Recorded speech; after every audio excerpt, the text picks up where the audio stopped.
Oh, how do you say your last name so I don't say it wrong? Mine? Yeah. Benitez. Oh, I'm glad you said that. I almost answered. So it's as easy as I thought it was. I just wanted to make sure I didn't goof it up. Thanks for asking. I have a tendency to do that. I am known for this. All right. It's Josephson. not Jeannie Josephson. All right, here we go. Begins. Here we go. In 3, 2, 1. I have Current Geek!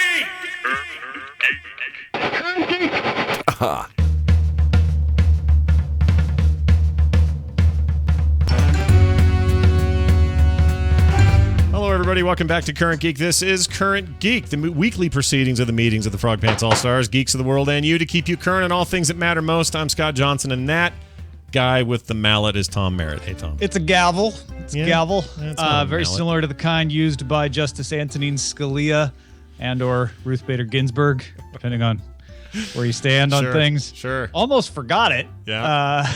Is that what you hopped up a second ago? Yeah, if anybody was watching the live video and saw me scamper back, I realized as you were beginning the theme song that I didn't have this in my hand. It's really important. Tom will use that later to judge We can't open contest. the weekly proceedings of the meetings of the Frog Pants All-Stars without a gavel. I completely agree. It's good to be here, everybody. Welcome to the show. Man, what a day, but it's time for us to pull one off, so we're going to do it. And as always, we have guests. Let's start with someone who's returning to the show. We'll bring her up first. And ladies first, it's Jenny Josephson, ladies and gentlemen. Oh, hello. Hi, Jenny. Hi. How are you? It's so lovely to be here. It's great to have you here. I feel like we just did this, but it's been a couple of weeks, so it's nice to have you back on. Jenny does all kinds of stuff, and we'll get into that later. She's like kind of ruling our world these days. So, Jenny, thanks for being here.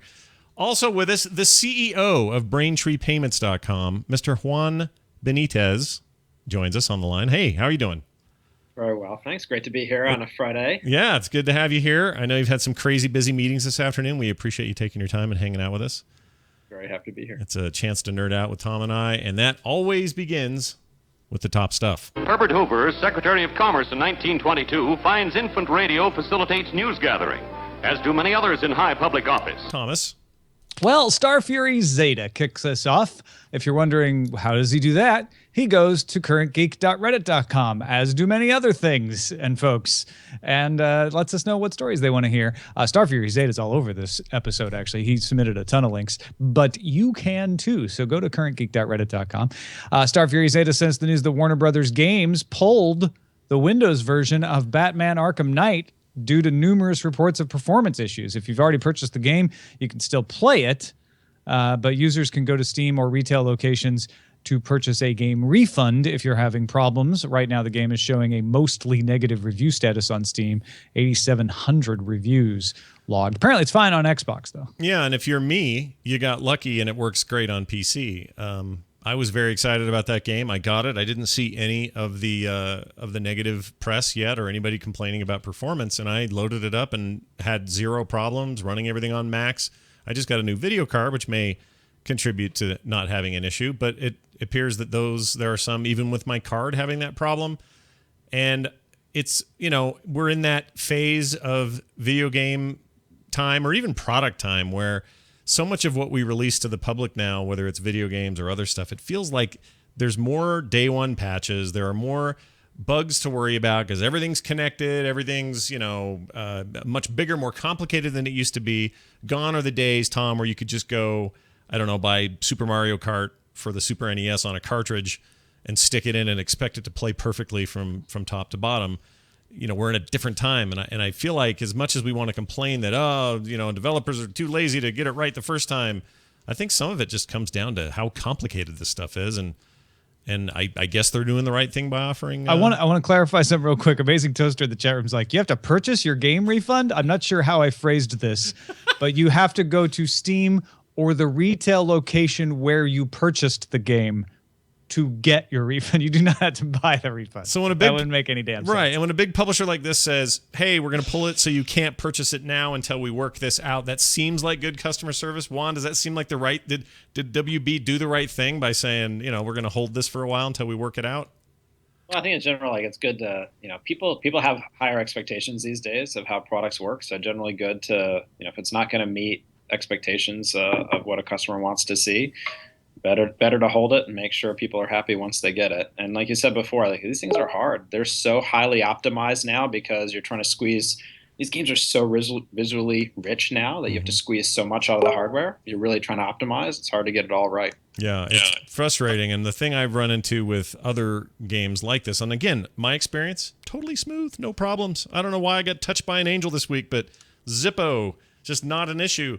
But when I've had this in the past, there starts to become this groundswell of anger and stuff, Jenny, where fans of products like this want to band together and create a huge explosive nightmare on the internet because now everyone has a voice, and they may not do this if it was their washer dryer that didn't work on day one or something. But man, games can sure get people all worked up. Absolutely. And I mean, I have to say, considering that all the Arkham games that have been previously released are still sitting in our to play pile.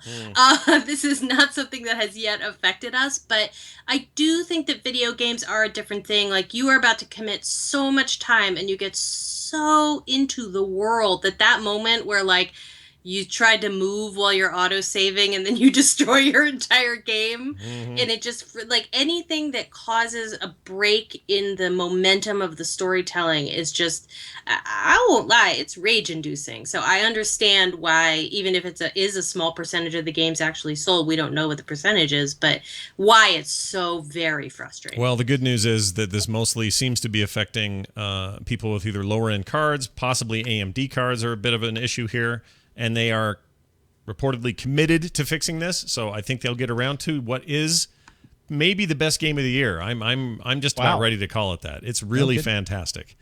Well, and I think that's what's really interesting is that we've gotten to the point where we evaluate the game companies based on how they respond to their game problems, and we really hopefully we'll get to a point where networking and delivery systems and complex architecture and cross-platform are figured out enough that we have fewer of these game problems. But it is kind of a fact of life that when you launch a game, there's a good chance something is going to go wrong. And there's even a pretty decent chance that something could make your game unplayable. Well, especially on a hardware platform that has so much variables with so much different hardware. Everyone's got different configurations. There's no way to plan for one set model the way you can with a console like a PS4 and Xbox One or whatever.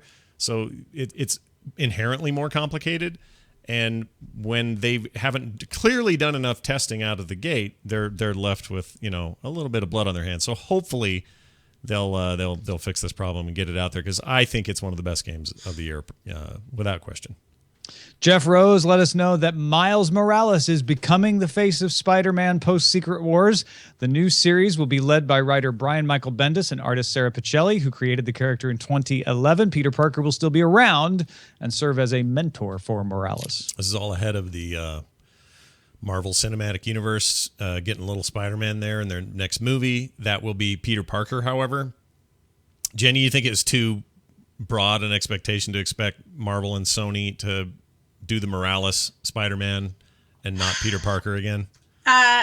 Leaving aside any snarky comments I might have about movie studios, I will say that they probably want to let the comic book universe lead and develop as they always have done, and then have another opportunity to reboot Spider-Man. I mean, why reboot it now when you could reboot it 3 years from now? Yeah, that's a really good point. Juan, what are you thinking about that? Are you a big Spider-Man fan? Do you like him? I'm a fan. I like the story. I like the original movies. I was going to say, why reboot it in 3 years or now? Do both. That's what these guys generally seem to opt to do. It's like, let's tell a story every summer. If it wasn't for the split IP where Sony has the rights to the Spider-Man stories and kind of has to let Marvel have it back if they want to put it into the Avengers, I'd say the perfect thing to do would be to come up with a Miles Morales like storyline separately, right? But Sony's not going to want to do that because they want to have the tie-in so people go see their version of the movie. And then, of course, Marvel doesn't have the right to do Miles Morales on its own without getting Sony's approval because it's still Spider-Man, still the spider suit and everything. So it's too complex, unfortunately. Yeah. Netflix. Yeah.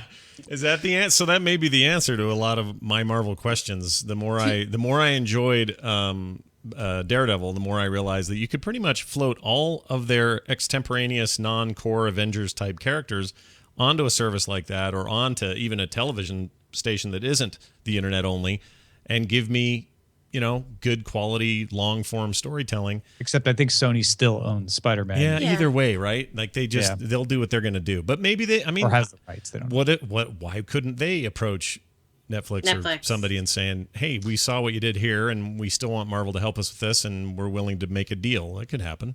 Do it, Sony. Yeah, I think there was a poem written about this once, which was by Frost, that said, "Two Spider-Men diverged in a road, and I chose the one that was in front of my couch." Nice. That's a classic. I love that beautiful poem. Yeah. Star Fury Zeta wanted us to pour a little out for Donald Featherstone on our lawns, next to that pink plastic flamingo that Featherstone created in 1957 while working at Union Products in Leominster, Massachusetts. Donald Featherstone actually rose to president of Union Products until he retired in 1999. He was 79. So he invented the actual pink flamingo plastic lawn ornament. He did lots of stuff like that at Union Products, but the pink flamingo is his most famous work. So, okay, that's interesting. I have a kind of a personal connection to one of those things. My grandmother had one. Was a plastic pink flamingo? She was one of the first. No, she had one in her backyard. She had a tiny little backyard, and we'd go over there, and there in the corner was always this pink flamingo. And I think as a young kid, it freaked me out because it never moved and just looked ominous. But as I got older, it became a thing you just expect to see going out there. And I remember the weekend after she passed away, we were all going to that house to like go through old boxes and kind of decide where this stuff's going to go, sell the house, maybe that kind of thing. And I went back there expecting to see this pink flamingo, and it was gone. It was not nobody. No one knows where it went. Yeah, I would have happily given it a home. It came to life one day and walked away. But I mean, there are worse things in life, right? Like to have a legacy that's like the pink flamingo, or the guy that made the first lawn gnome, or whoever came up with the first fuzzy dice hanging from the back of your rear view or whatever. I think that's a pretty good legacy to leave. Rest in pink, Donald. Rest in pink.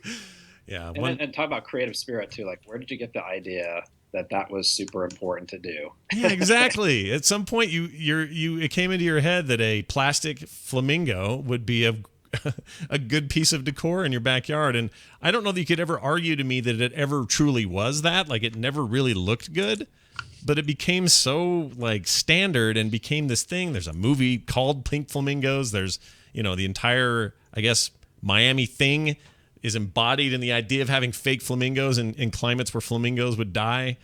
Like, it's a fantastic legacy. I think it's great. So yeah, and he was very humble about it. His wife would always be the one to bring it up at parties, according to this article.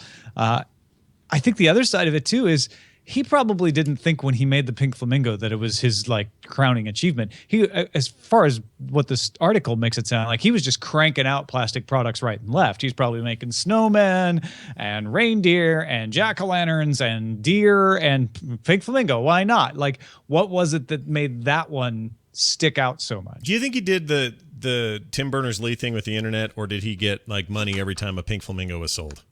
Oh, no. Well, he was president of the company eventually, so I don't think he got royalties on the pink flamingo, but obviously he rose to success. I wonder if can I make a pink flamingo and not worry about copyright law and all on that? the back of his pink flamingo.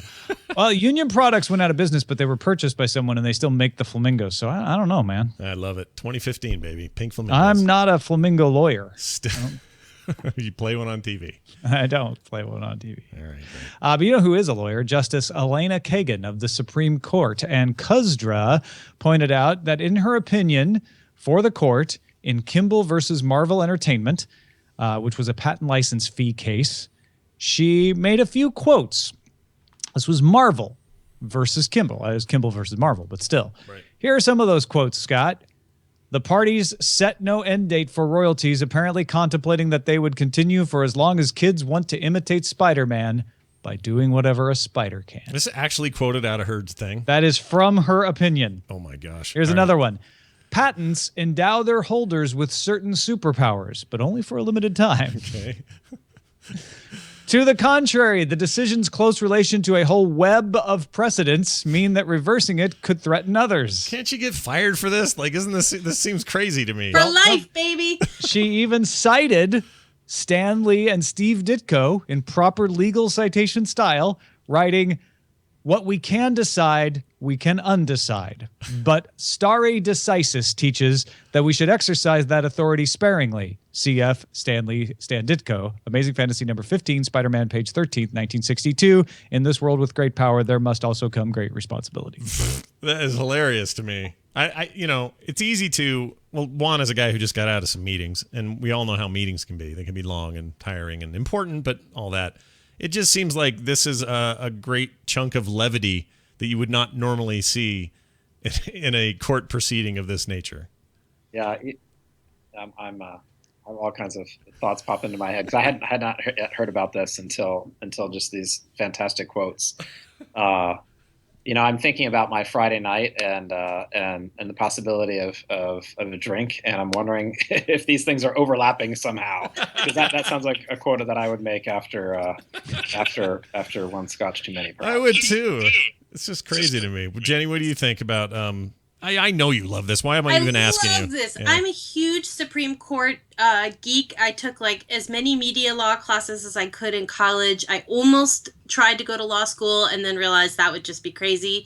But what I love most about this is that Elena Kagan told the Supreme Court Law Review, or I think it's called the Supreme Court Review, it's a publication, that she's an avid comic book geek. So this isn't a case of her clerks going tee hee hee.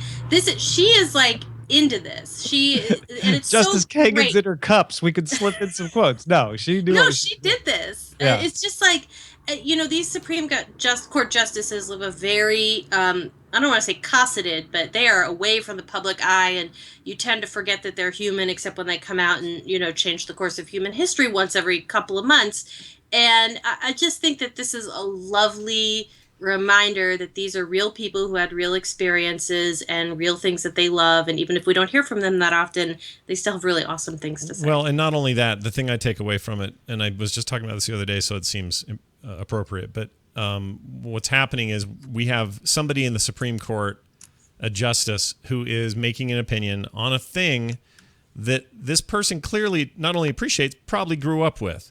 So, and probably grew up in a time when comic books were seen as the downfall of youth. They were going to mess all our kids up. They needed all these kind of crazy regulations. They were, the devil, the 10-cent devil for parents.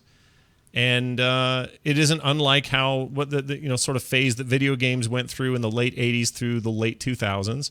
And what's happening now is you have people in power or in public office who were raised on these things that were supposedly going to send all our kids to hell and back. And this is just a sign of that. That's just them saying, "Oh no, we're gonna have some fun with this. It's also something I love, and I want to reference in this way, and there's no legal reason why I can't." And guess what? Comic books didn't ruin people. In fact, some people who appreciate it and read it, they grew up to be justices. So take that, Comics Code of 1950, whatever it was. Finally, You're still upset about that. I am still worked up over that. Well, what's cool too, like these quotes actually make this a story, and it makes people sort of engage more in what's happening around it, and thinking about the impact of the Supreme Court. So, actually communicating these things out in this way, as I'm sort of peeking through some of the coverage now, like really humanizes it, and it's much more relatable. It's true. That's a really good point. And how I could actually share this with my teenager and say, "Nick, come here, check this out," and he'd get it, and he'd laugh, and he'd Nick, I have a patent decision to share with you. What? Right? No, seriously. Normally he would just go, "Whatever, Dad," but this is actually kind of interesting and would fall in his interest. I think my favorite is that she cited the principle, in this world with great power, there must also come great responsibility. Yeah. For a stare decisis example, and that it was pertinent. That's the best part. No, it totally That's how timeless those comics are. Is that there's pertinent, amazing stuff within them. Yeah, really good. Also, now we know the proper wording of the quote, which people often paraphrase. It is, "In this world with great power, there must also come great responsibility." Yeah, people shorten it. Yeah, like many things. What they don't shorten, because you can't get any shorter, is Expelliarmus, the spell from Harry Potter. But online store Etsy has updated its guideline to ban the sale of spells and potions, so don't try to sell it there. The company prohibits all metaphysical services that promise a tangible outcome like revenge or weight loss or blowing Marjorie Dursley up like a balloon. Vendors who sell these items are being disapparated from Etsy, and they are not pleased after being driven off of eBay in 2012. Do these companies not understand with whom they are meddling? Oh, man. These are the ultimate muggles. Yeah, you know what? You probably shouldn't be in the business of helping people sell things marked as like potions that would make, your mother-in-law disappear or whatever. That seems bad on the surface of it. And again, I don't know that anyone should swoop in and try to regulate it, because in some cases it's just silly. But, a company like Etsy or eBay, they have the right to get rid of weirdness. Well, it is regulated. You cannot sell That's true. something under fraud. That's true. You can't say it will make your grandmother disapparate and it doesn't. Like you just can't. That's against the law. And what Etsy's trying to do is saying, you know what, we're a publicly traded company now. We can't risk a lawsuit over somebody being promised that they will have weight loss from a potion and not. Do these people? I mean, they sell it as literal, right? I mean, I'm assuming that this is only being torn down because it's okay. It's one thing to go to a store and say, "Oh, I can buy a little bottle that says mana on it, and it's like my World of Warcraft character's mana flask, and that's cool." I've seen those, and that's a thing you can do, and it's got harmless blue water in it or something. These are being sold as things that are supposed to work. Oh yeah. Oh geez. I didn't realize it was that literal, man. And, I get it. Etsy, it's hard to go through and figure out which ones work and which ones don't. Is he going to vet all these? I don't know. Any other thoughts from our panel? Yeah, I think that if you're going around on Etsy and selling beautifully framed versions of spells you wrote, like if it's a creative project and it's a spell you wrote and it's very like you could hang it up on a wall, that seems fine to me. But if you're going around selling some bottle that says "we'll make grandma disappear" and who knows what's in the bottle, I think there's like a whole agency designed to regulate that. So yeah, assuming grandma's got to drink it too, right? It's a potion after all. I don't know. Juan, any thoughts? I think just everybody's trying to uphold their responsibility to if you buy one thing that's like that and it's all misrepresented and you don't know what it is, like, and I guess there is probably somebody out there who would really believe there is a mother-in-law potion and be disappointed when it came and realized it was just Kool-Aid. But hey, I think everybody's just trying to do the right thing to help make sure that only reputable things are floating around out there. But yeah. hey, it's a hell of a good story to talk about and debate, like what other potions. I completely agree. It's so funny how I don't know. I can't believe people believe that stuff works. But then again, I'm always shocked that spam still works, and it's just a numbers game, like Tom always tells me. And somebody somewhere is clicking on spam. Well, I'm sure they'll all move on to PaySpell. Oh, they'll great! Be fine. All right. Surprise truck. I always feel like I have to say his name like that. Wanted us to talk about Undo Send. It's a new standard feature on Gmail. It's actually been in Gmail Labs since 2009, but they've rolled it out now. It's rolling out to you in your Gmail soon if you don't have it already. It allows you to hit send, then for a limited amount of time, press an undo option. You have 5 seconds by default. You can actually go into your settings and change that to either 10, 20, or 30 seconds. It's only an option while you're on the view of that email, though. You click away, you lose that option, and it doesn't really unsend it. All it does is delay the sending of the email for that 5, 10 seconds or more, so that you get a chance to undo and just not send it. So call me. I don't know what you call me, but I thought this was rolled out a long time ago. I guess I had it was the in labs 2009 thing. in labs. That's why you think that. I guess I just had it and thought. I must have forgotten that it was in labs, because for me, this is something I use all the time already. And when I heard it this week, I'm like, wait, you guys have been doing this for years now, but I guess it's official and not a beta. Yeah, it's just in there for everybody now. Wow. Has everyone here been using it the way I have, or is this a Nope. revelation to Gmail users? I feel like it would make me lazy, Scott. Well, So that's why you get those typo-filled emails. Well, I've had a couple of moments where it's really saved me. Like, I had an email that was going to somebody who they didn't need to see the numbers that were in there, and hit send and went, oh, no, and undid. And it totally saved me. Although there have been a couple of times where I went to send it, went to undo it, and even though I was within the 5 seconds, because Gmail servers were churning or whatever the reason was, there was some delay in it, and it said, oh, sorry, couldn't do it. So it wasn't perfect. Hopefully now it's, change it to 30 seconds. Well, maybe I just should. I'm going to do that. They give them to you. Take them. Yeah, but if I leave the email like Tom was saying, then it doesn't matter. right? So I'm not gonna like usually what I'll do is send and then I'm off to doing other stuff, assuming I'm using the web interface. I don't want to go, And this only works in the web. And it only works in the web interface. Although it also works in the app, the if you- Gmail app and the Inbox app. Yeah, and if you use, it does work on the Inbox app now. Yeah, all right. it's worked in the Inbox app for a while now. I was unaware of that. Well, there you have it. Thanks, Google. Thank you for rolling out a thing I thought I already had. Well, we got one more of these. What else is going on? Oh, yeah. Star Fury Zeta sent the news that a week and a half after its release, Fallout Shelter is now the top downloaded App Store game in 48 countries around the world. Bethesda Softworks' free mobile game is also the most downloadable app of any kind in 25 countries.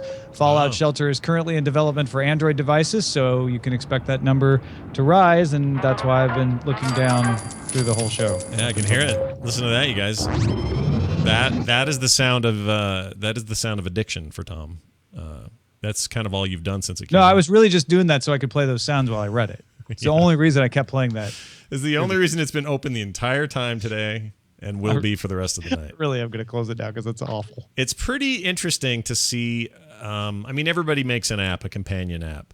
There's strategy to doing that. But a lot of times it's like really brutal on the free-to-play stuff where you got to pay to do anything, whatever. But this seems like a game that is designed to get the word out about Fallout, get people excited again about a Fallout game, and give them something genuinely fun to play that isn't punishing when it comes to that, the microtransaction world that we all live in now. And that's pretty nice. If you want to go buy stuff, you can. You can buy those lunch boxes, get gear and stuff like that. But it seems like more and more this is going to be the way these things go because people are tired of getting nickel and dime, but they still want to pay for stuff that's good. So Juan, you're in the business of that or helping facilitate that in a lot of cases. Does this seem like a better model than the ones that say, well, to continue, you need to pay us $5 or $1 or whatever, and instead here's a game that you can actually play and get some good fun out of and not worry about getting nickeled and dimed every 5 minutes? Yeah, it's a good appetizer. I mean, like what the kinds of people that we get to work with. People want to deliver value because consumers are expecting to get some value out of it. But at the same time, I think this is almost a little bit different than a lot of use cases we see in that it really is kind of like the appetizer model. It's like, hey, check this out. Like it's a stepping stone to get there, and it's something that you can actually. I have not played with it yet myself. But that's like one of those I don't need yet another game addiction. So like it's kind of like here, just try this just once. And so if you can do something fun with it, like why not? What's the problem? Yeah, I like it. It's free. Play it. It's addicting. Tom will never stop. Jenny, you bought the dumb wrist thing. Have you been playing this too? I didn't buy it. It was handed down to me from my boss, and I successfully waited a whole week. He means the Pip-Boy. The Pip-Boy. I thought you meant the Apple Watch. I know, it was confusing which dumb wrist thing he was talking about. But Ching. Apologies, Apple fans. We're just kidding. I'm sorry. Please don't email Tom. That was my fault. Yeah. I went all week hearing about it and didn't download it. And then Friday after DTNS, I finally downloaded Fallout Shelter. So, Tom, it was lovely working with you. Yeah. We really enjoyed our time together. For both Daily of you. Tech News Show was a fine show before Fallout Shelter came out. We'll miss it. All right. Well, there's that. And that means we are at the point of the show where we ask our listener or our guests some important questions for the pop quiz. America scores and wins. All right. America does score and win today. Juan, we do this every week. We have guests come on. They get asked questions in areas of their expertise. If they get answers correctly, they hear this. If they get it wrong, they hear this. And at the end, Tom takes his score and puts it together, and we see how you do on the average. There is zero pressure. It is all for good fun. Are you comfortable and ready for your questions? Zero pressure, but we are keeping score. Just a little score, just a little, evaluation. Yeah. View. Yeah, view as a person. No. Apparently, Iceworm made Jenny some questions she off did. the cuff. Wow. I may pull. Okay, I'll pull those up after this, and then we can have a real competition. All right, I like this. We'll start. Let's just make it even worse. We'll start with Juan's, and here is your category. It is cycling, because we know you're a big fan of cycling. I don't want to say expert. I don't want to get in trouble. So here we go. First question, and there are 8 of these. Who won the very first Tour de France in 1903? Oh my goodness. They start easy. Let's see. I can't even come up with a funny answer to that. Yeah, like Pepe. Yeah. I give up. you know, old Pepe in 1903. All right, here we go. Let's see. It was Maurice Guerin is the correct answer. Maurice Caron. Guerin. Thanks for letting me know. Next question. After Lance Armstrong was stripped of his wins, what is the most amount of wins any one cyclist has in the Tour de France? Oh, after Lance? Okay, it's either 2 or 3. I'm going to go, I think it's 2. The answer is apparently not that. It's 5. Miguel Indurain, Jacques, and I can't read these names. See, You're losing points. There's- Do Pronunciation. this after the Tour de France this year. Like, that gives me 21 days to like, listen to all this and get warmed up again. But, doing it the week before, like, I'm out of date. That's like jumping on your bike without stretching, right? You know? I mean, Yeah, it's not a good thing. I feel Apparently We're gonna not give like you- riding a bicycle. that's saying. We're going to give you 0.4 because you got 2 out of the 5. So Yeah. that's 40%. See, he scores this really strange. It's all good. Next what's- one. What year was the first Tour of Britain cycling event held? That one I know for a fact. Just kidding. That would be, I believe, 1964. Oh, you're close, but not really. It is 1945 was the correct answer. Oh, so he gets 6 and 0.75. 4 and 5 are pretty close. Like, Yeah. Well, he got 3 of the 4 digits, right? Yeah, that's not bad. All right, how's this one? Who is the president of the CTC? That's the National Cycling Charity. And I'll give you a hint with this one. He is a prominent character in either the books or the TV adaptation of Game of Thrones. Same name as that guy, as that character.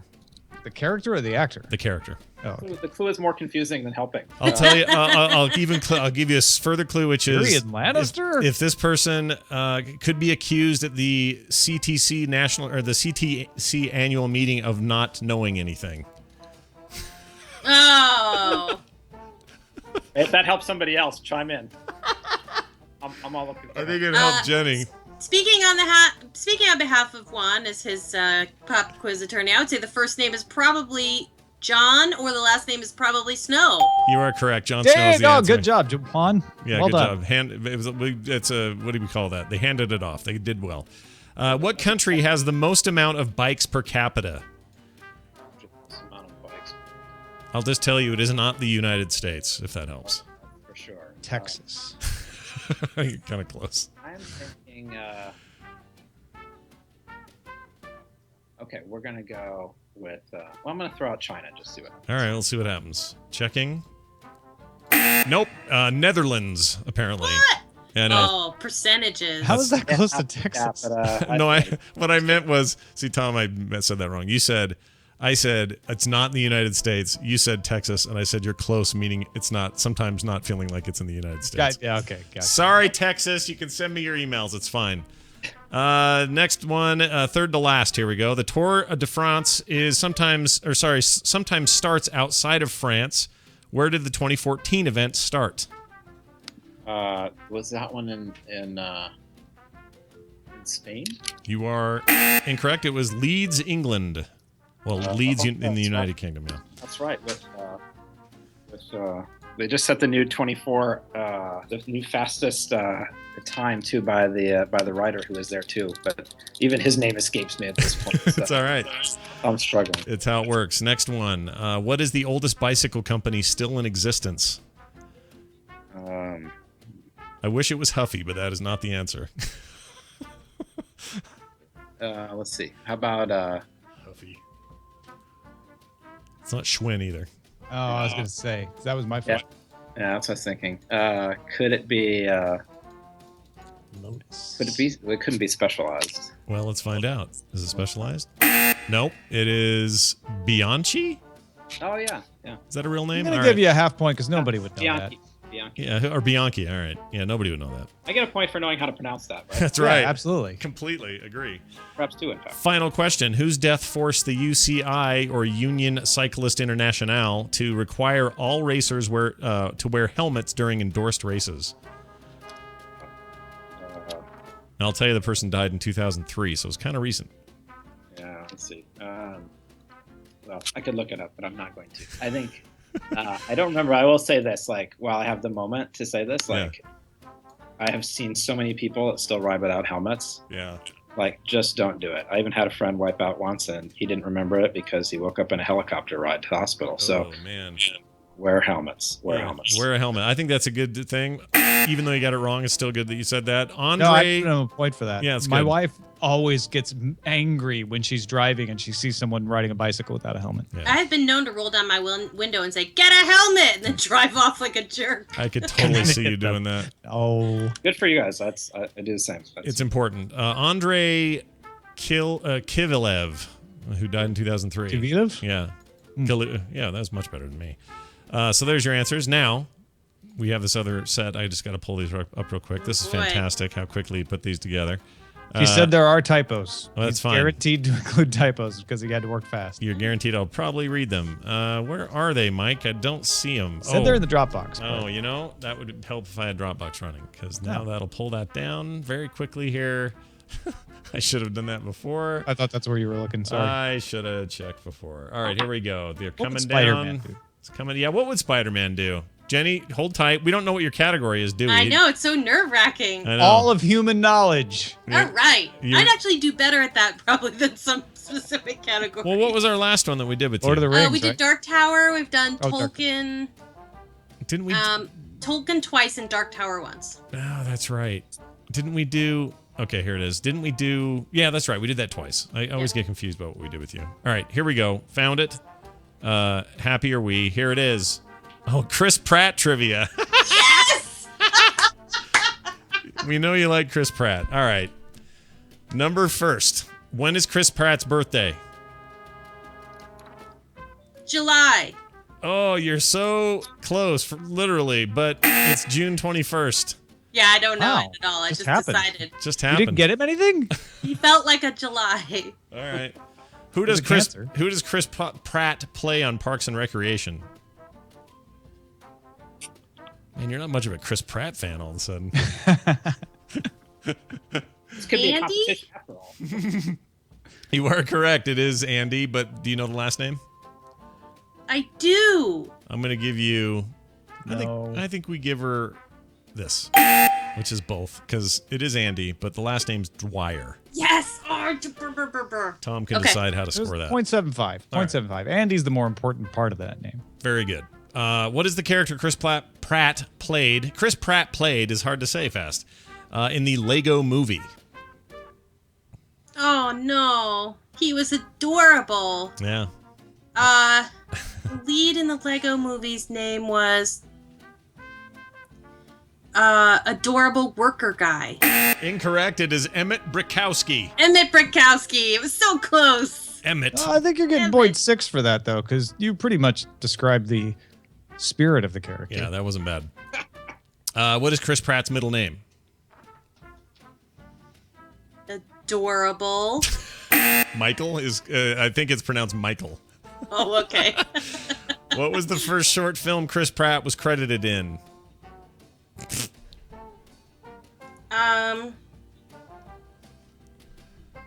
He really I dug. think Go ahead. Nope, it's not I that don't one. know. I don't know. It's not happening. Cursed Part 3. Yeah, I wouldn't have gotten that. Oh, that was not nearly as good as Curse 2. That's why I didn't watch it. Right. Cursed.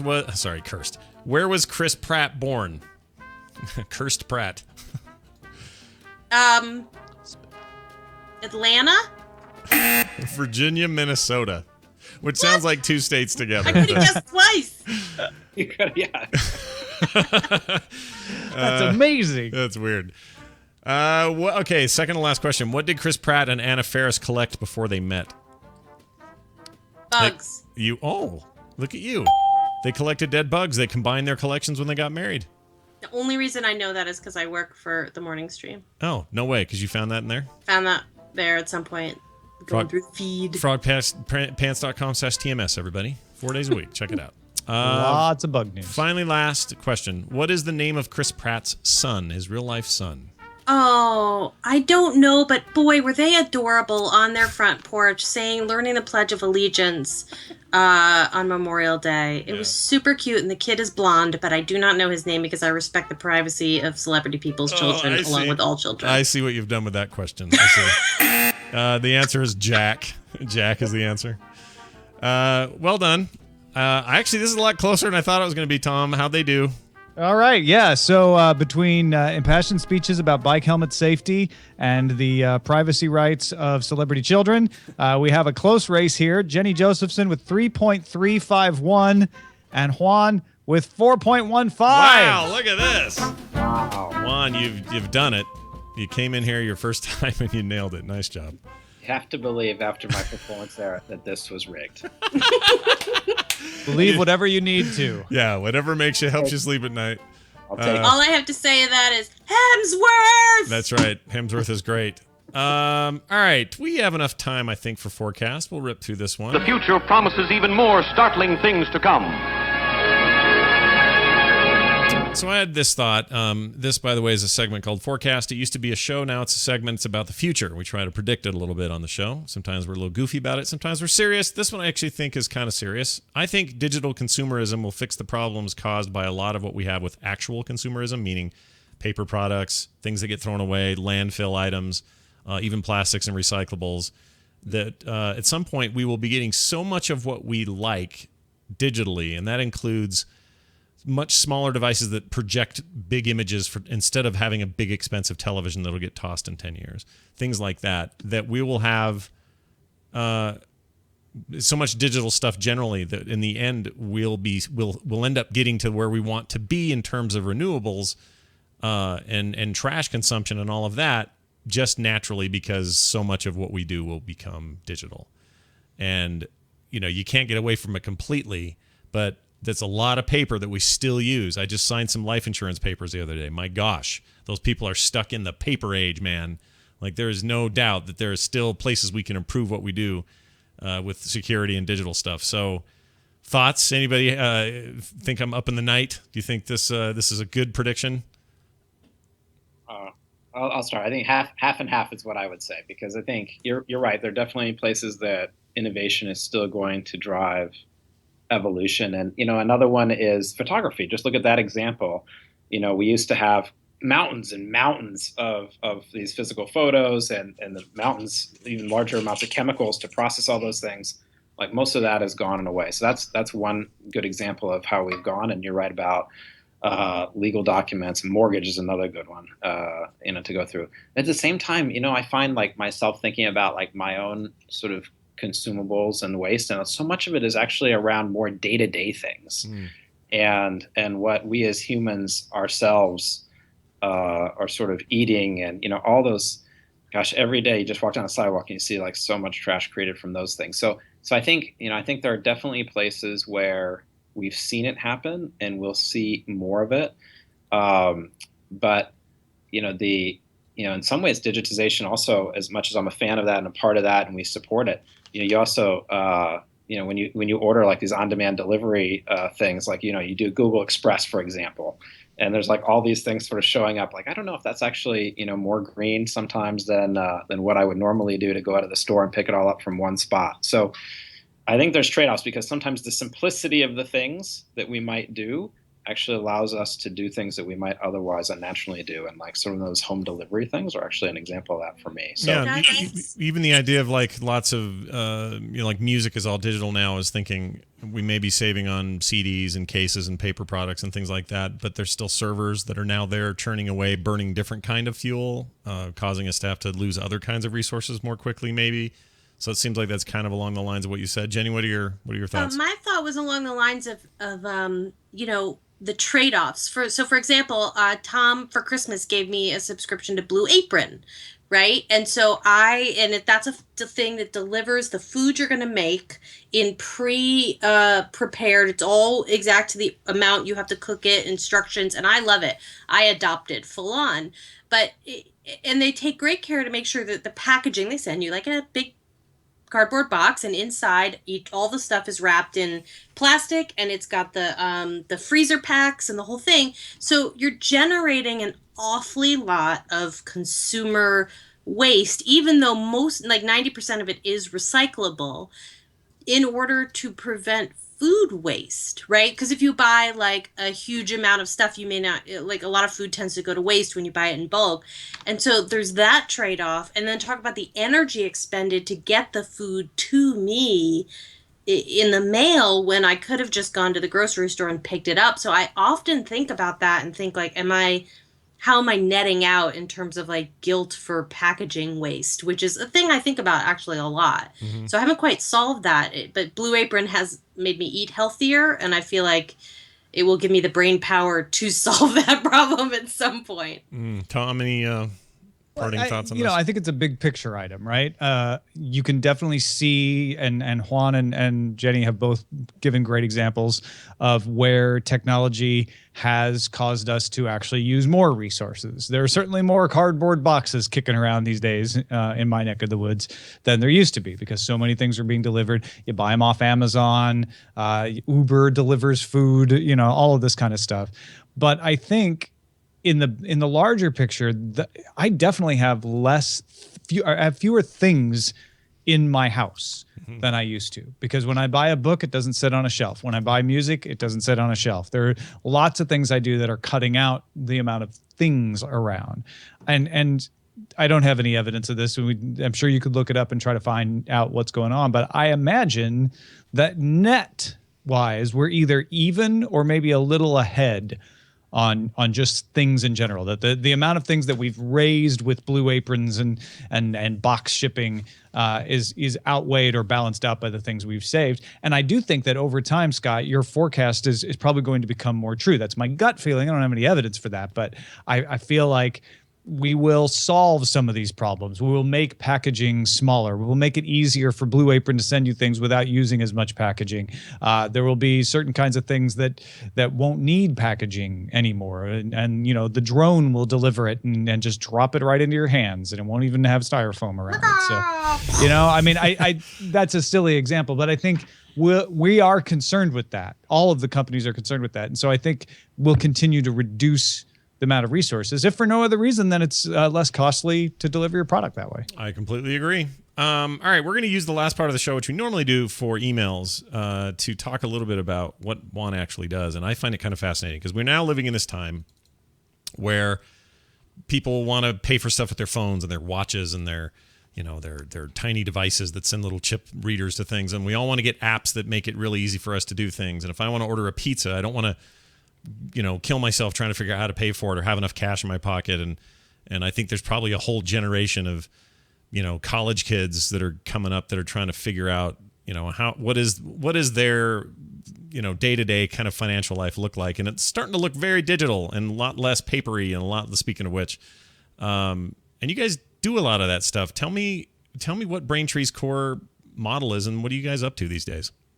Yeah, well, I think we're very fundamentally, we're a payments platform, and we're here to power payments through simple yet powerful tools that lets really great innovators that we get to work with a lot do amazing things. And we've talked about some of them here. The Muntries of the world delivering food on demand, Uber, and the ability that brings you, Airbnb, and many others. So that's the core of what we do. And a lot of the principle that we've focused on has been around helping merchants solve this problem around not just the digitization of commerce that we've been talking about, but the fact that more and more statistics are now showing that mobile devices are the primary computing platform. And while more and more people spend more and more time browsing on tablets and phones than they do on a desktop platform, it's generally much harder to buy for things on those platforms. So merchants are sort of struggling with that shift to mobile, where people are spending more time there, but it's harder to purchase. But overall, that's what we do. We get to operate globally and help innovators build fantastic products, because we take care of the headaches of payments and give them powerful tools to own their experiences and do magical things for customers on top of us. Is it starting to seem like, well, to me, it seems like the big up and coming generation, let's say the 20-somethings, are the ones that are going to be the ones that sort of spearhead this change, or are going to be at least they're going to be there while the change occurs? Has that been your experience?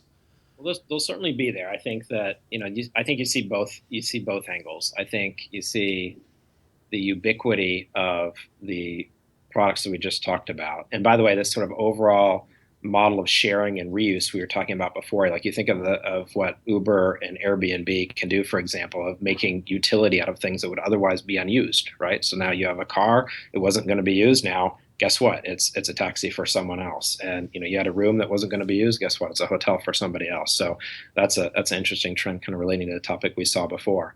But you also see, you see pretty fairly ubiquitous services around these things. And if you look at the statistics, and recently there have been more articles published that literally there is more time spent on mobile devices than not. That's not isolated to a particular segment of consumers.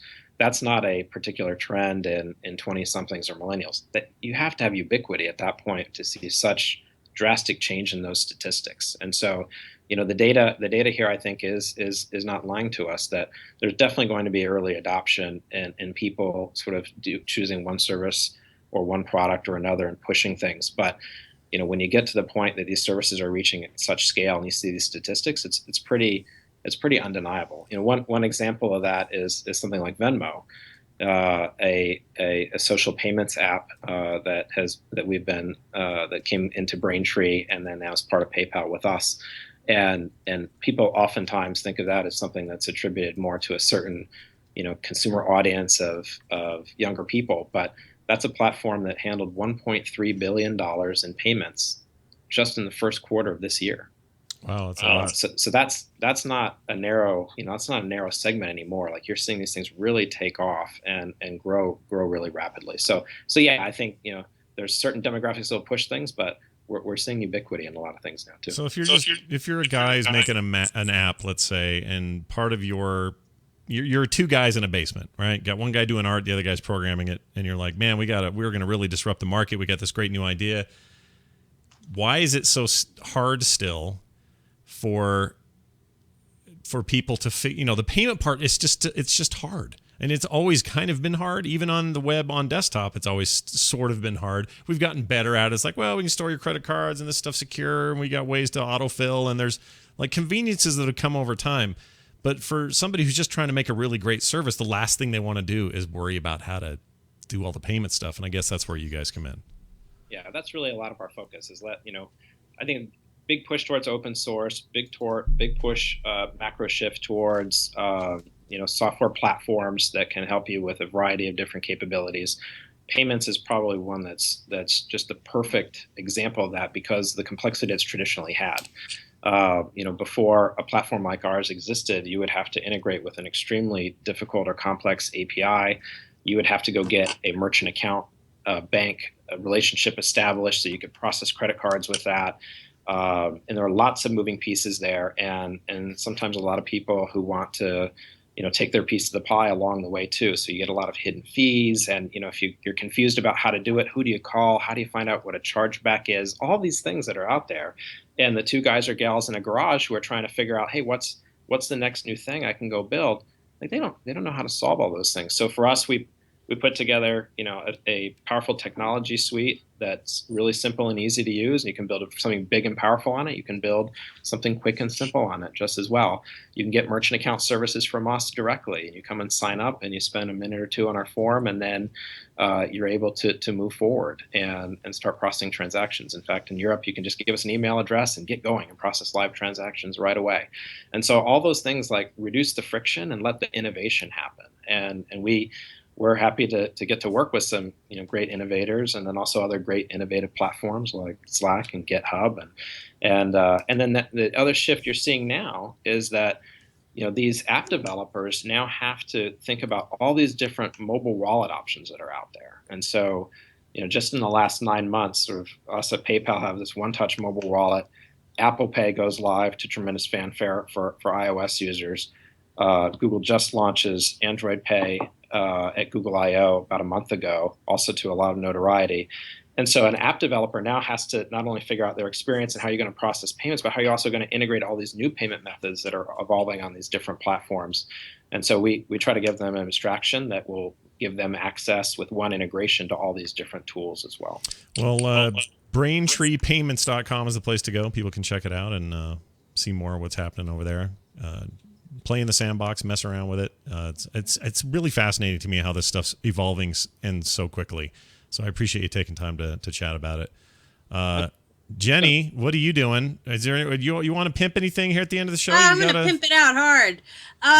So in addition to my amazing job where I work with Tom Merritt on Daily Tech News Show and ripping headlines from the headline device for TMS, I host and produce with my husband Matt Flanagan a podcast called tellitanyway.com. No, it's really just called Tell It Anyway, but I've now also told you where to find it. And it's a storytelling podcast where 3 people get together and tell 3 different stories, sort of centered around one general topic. Tom has been on it. I have my sights set on Scott Johnson. It has been a lot of fun. And we got a beautiful email yesterday from someone whose former military, lives in Lake Charles. He said 12 hours away from his friends and family, and he said that just hearing us talk to our friends made him happy. And I was like, okay, now I'm going to do it forever. That's all it takes, right? It's really awesome. Yeah. Well, it's cool. Tellitanyway.com. Nice grab, by the way. It's hard to get domains like that anymore. Jeez. Please do. And Tom, you got anything else before we... I got a bunch of your drawings. Oh, yeah, look at that. Collected together and then wrote 365 days worth of history of technology around. Yeah. I had fun doing that. I know you had fun writing it, so yeah, people should have fun fun reading it. Check it out. The Year in Tech History. You can find it at tommerrittbooks.com or wherever books are sold, and then you will be smarter than everyone else and have Scott Johnson illustrations to look at as well. There you go. Big thanks again. Juan, thanks for being here. Oh, we lose him? Oh, I'm still here. There you are. Thanks for being here, man. Really appreciate it. My pleasure. Great to hang with you guys, Tom and Scott. Nice to meet you as well, Jenny. Nice to meet you, Juan. Yeah, Jenny, thanks for hanging out with us as always. Thank you. And what else? I guess Iceworm, thanks for that last minute question thing. That was pretty nice of you. That's it. CurrentGeek.com is the place. If you want to catch the show and reruns and subscribe and all that stuff, CurrentGeek.com is definitely the place. At CurrentGeek on Twitter. I'm at Scott Johnson. Tom's at Ace Detect. And you can check us out at CurrentGeek.reddit.com as well. It's going to do it for us, for our guests, for me, and for Tom. We'll see you next time.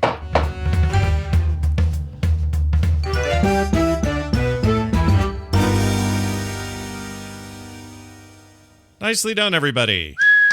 Good Yay. stuff. Now you can all go get a drink. Fun times. Seriously, that went really well. And thanks again, you guys. That was awesome. That was so much fun. Yeah, thanks, Juan. Very cool. Thanks, guys. Thanks, guys. Thanks all those guys on your side. And thank you, listeners. Thank you, chat room. Thank you, everybody. We'll see you next time.